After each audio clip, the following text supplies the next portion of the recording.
Hey guys, welcome back to another video of Legend of Runeterra. This time we are continuing ranking all champions based on region. We are now at Piltover and Zaun. This region is based on technology and mostly on spells and effects.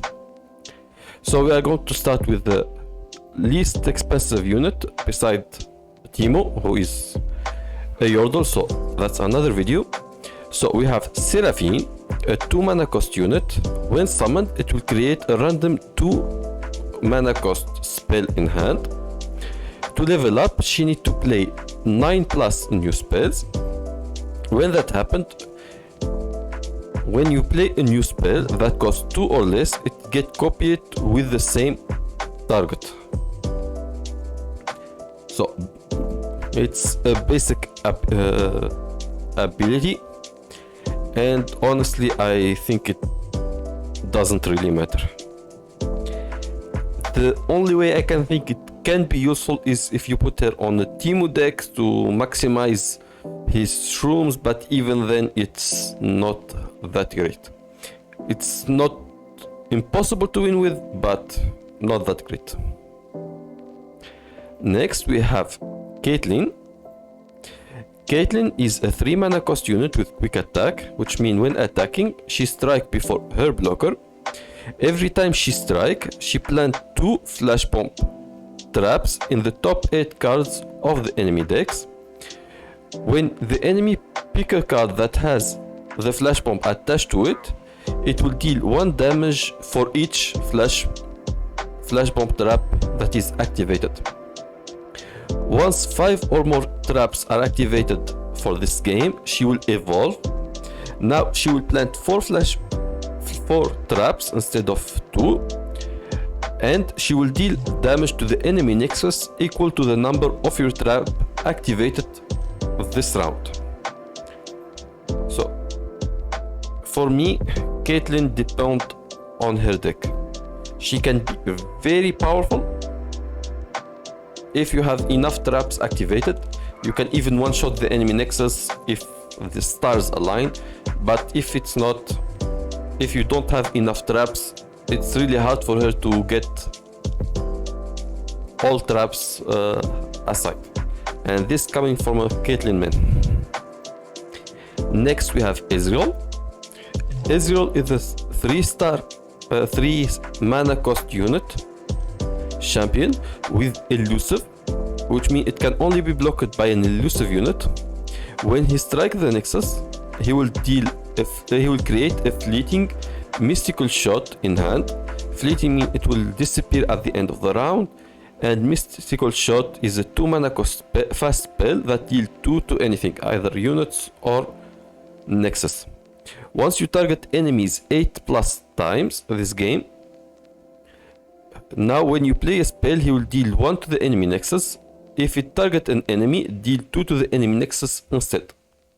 So basically, Mystic Shot will deal 3 damage if targeting the nexus, or 2 damage if targeting an enemy. For me, Ezreal is a perfect champ. Him being on your deck is enough for him to generate value for your deck. Of course, there are some ways to improve this, but having Mystic Shot alone is enough to be quite good. Next we are going for Echo. Echo is a 4 mana cost champion with quick attack. While attacking, he strikes before his blocker. When he strikes, he will create a fleeting time trick that allows him to predict, so he can pick one of 3 cards among the 3 cards in your deck, then shuffle the deck and put that card on top, then draw. It is a 2 mana cost burst spell, which basically TLDR version, he can draw 1 out of 3 cards that he wants. Once you predict it 4 times, he level up, and when level up, create 3 chrono breaks in your deck that allow him to revive all allies that died this round, then rally. This is quite a game changer on its own, and now he has 4 damage and time trick will cost 0 mana. To maximize his effect, you really need to put a deck around him, but even on his own you can see a lot of value from him just for being there. Just the fact that you can pick which card you are going to draw next is very powerful. Next we have Jace, a 4 mana cost unit with either quick attack or challenger. You can choose this when you play him the first time. When you play 2 6 cost spells, he can level up and create Accelerate Gate in hand. Accelerate Gate will allow him to give your allies +2 damage and quick attack this round. If they already have quick attack or double attack, give them a random keyword instead. So once he evolves, each round, the first time you play a 6+ cost spell, copy it at the same target, which basically means once you evolve Jace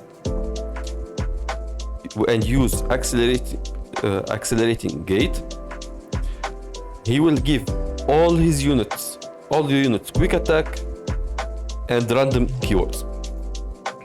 And this is very powerful ability if you can pull it off, which means he is dependent on his deck. You need a deck that will have multiple very expensive spells, which not all deck will have. Next we will go to Jinx. One of my friends really want a good Jinx deck.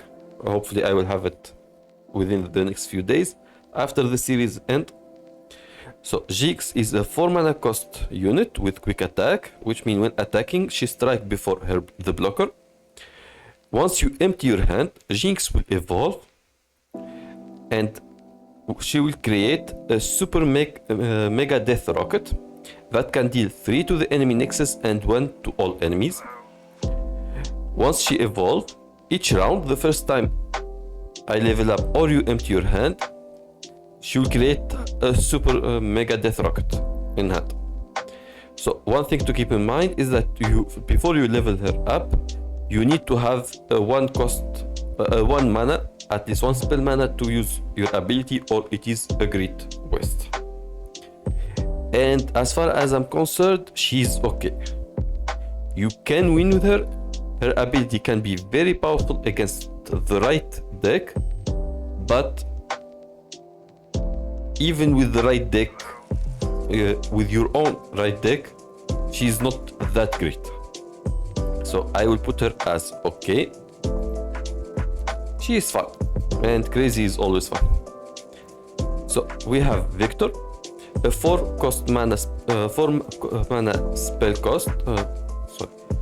mana spell unit with augment. When you play a card, he will get +1 damage. When summoned or round start, he will create a hex core upgrade, which will grant Victor a random keyword.